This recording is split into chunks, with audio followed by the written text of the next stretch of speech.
Good morning for today's video. Ayan, nagawa po tayo ng demonstration ng ating solar oven. No, sa kabila nga po ng wala kaming kuryente dito sa aming lugar is ito. Meron po tayong solar oven. So yung source of electricity na pinagkukuhanan po natin is mula sa liwanag at sikat ng araw. So yung aking solar setup, ito po. Yung kaya niyan is yung aming washing machine.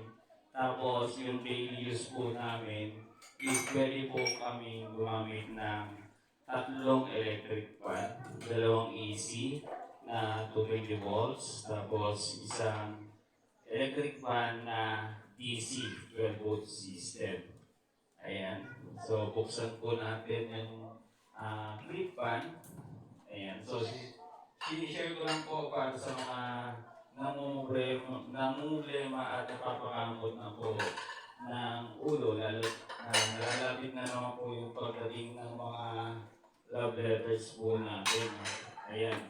So, para rin sa mga hindi po naabot ng grid connection or walang linya ng kuryente, nakikisap meter.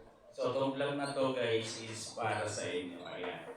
So, daytime, naroon tayo ng TV, tatlong electric fan. So, kung may nanonood ng TV, gusto mo video kayo, pwede rin.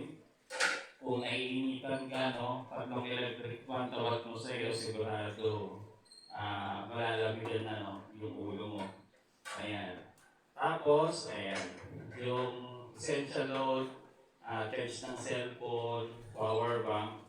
Tapos dito guys, kagandahan nito is never na po namin naranasan na blackout or brownout. Ayan. Tapos, yung mga 12 volts na ilaw po natin. So, yan po yung aking vlog for today. Ayan. So, promote renewable electricity through solar off-grid.